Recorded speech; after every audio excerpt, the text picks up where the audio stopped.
இன்றைக்கி நம்ம மீன் கிரேவி தான் செய்ய போகிறோம். வாங்க எப்படி செய்யலான்னு பார்க்கலாம். 3 ஸ்பூன் எண்ணெய் ஊற்றிக்கலாம். பெரிய வெங்காயம் சின்னதாக நறுக்கி இந்த மாதிரி முட்டைக்கு நறுக்கின மாதிரி நறுக்கி சேர்த்துக்கலாம். ஒரு 1/2 ஸ்பூன் மாதிரி இஞ்சி பூண்டு பேஸ்ட்டு சேர்த்துக்கலாம். நம்ம ஒரே ஒரு சின்ன தக்காளியை சேர்த்துக்கலாம். சின்னதாக நறுக்கி சேர்த்துக்கலாம். அதையும் வறுத்துக்கலாம். கொஞ்சமாக உப்பு சேர்த்துக்கலாம். வெங்காயம் தக்காளி நல்லா வதங்கட்டும். கருவேப்பிலையை இந்த மாதிரி நறுக்கி வச்சுருக்கேன், அதையும் இது கூட சேர்த்துக்கலாம். ஒரு 1/2 ஸ்பூன் மஞ்சள் தூள், ஒரு 1/4 ஸ்பூன் மிளகாய் தூள், மிளகுத்தூள் சின்ன ஸ்பூனால் ஒரு 1/2 ஸ்பூன் மிளகு, ஜீரகத்தூள் 1/2 ஸ்பூன் சேர்த்துக்கலாம். 1/2 லெமன் இதில் பிழிஞ்சு விட்டுக்க போகிறேன். Lemon juice. கெண்டை மீன் வாங்கி கழுவி சுத்தம் பண்ணி வச்சுருக்கோம், இதை கூட சேர்த்துக்கலாம். இந்த மசாலாவில் இந்த கெண்டை மீன் சேர்த்துக்கோங்க.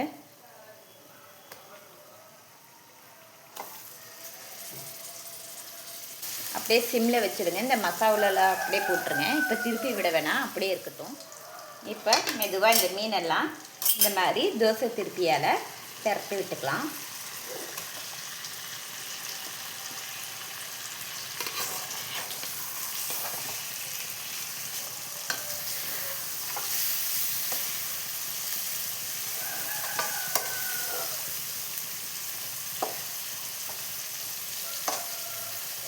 மீனெல்லாம் திருப்பி போட்டு இந்த மாதிரி அடுப்பை சிம்மில் வச்சுருங்க. சற்று நேரம் இப்படி போட்டு கொஞ்சம் நேரம் மூடிக்கலாம். 2 நிமிஷம் ஆகிடுச்சு. இப்போ மீனை திறந்து பார்த்துக்கலாம்.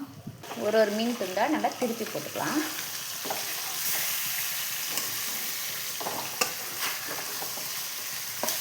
நல்லா வாசனையாக இருக்குது. இந்த மசாலாவிலேயே நல்லா ஊறி இந்த பக்கமும் நல்லா கொஞ்சம் நேரம் வேகட்டும்.